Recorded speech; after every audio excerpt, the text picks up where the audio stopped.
Hello, আসসালামু আলাইকুম। আমি শেখ হাসিনা বলছি। এটি গণভবনের সেই রহস্যময় লাল টেলিফোন, যে ফোন দিয়ে চালানো হয়েছে গেল ১৬ বছরের শাসন, আস্ত গুম খুনের নির্দেশ।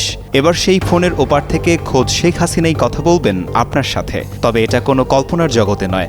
জুলাই স্মৃতি জাদুঘরে গেলেই শুনতে পাবেন ক্ষমতাচ্যুত প্রধানমন্ত্রীর সেই সব রেকর্ড করা ফোন আলাপ। এই দেশটা আমার বাপের, আমার বাপ স্বাধীন করে দিয়ে গেছে। আমি জানি এই দেশ আমি চিনি।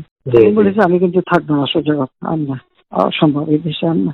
শুধু লাল ফোনই নয়, এখানে সংরক্ষিত আছে ১৬ বছরের দুঃশাসনের প্রতিটি ক্ষত, শহীদদের পরিধেয় পোশাক, শেষ চিঠি আর গুম হওয়া পরিবারগুলোর কান্নার সাক্ষী আয়নাঘর।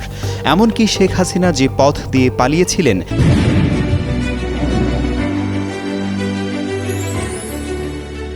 সেই স্থানটিও সংরক্ষণ করা হয়েছে ইতিহাসের এক কলঙ্কময় অধ্যায় হিসেবে।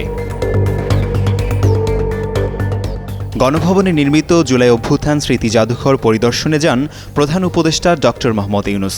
তার সাথে ছিলেন বিএনপির স্থায়ী কমিটির সদস্য সালাউদ্দিন আহমেদ ও জামায়াতে ইসলামীর আমির ডাক্তার শফিকুর রহমান সহ দেশের শীর্ষ নেতারা।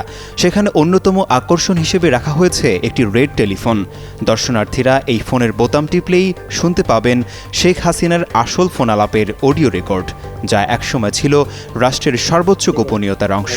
কারণ এই কারফিউ টারফিউ দিয়ে এরা কিচ্ছু করতেছে না, কালকে খালি লম্বা লম্বা কথা বলে গেছে। প্রধান উপদেষ্টা বলেন, এই জাদুঘর হবে জাতির জন্য এক আলোকবর্তিকা। জাতি যদি কখনো দিশেহারা হয়ে পড়ে, তবে এটি তাকে সঠিক পথ দেখাবে। সেই নৃশংসতা যেন আর কখনো ফিরে না আসে, সেই শিক্ষাই দেবে জুলাই স্মৃতি জাদুঘর। নির্বাচনের আগেই সাধারণ মানুষের জন্য খুলে দেওয়া হবে ১৬ বছরের ইতিহাস সম্মিলিত এই জাদুঘর। আশিকুর রহমান, যুগান্তর নিউজ।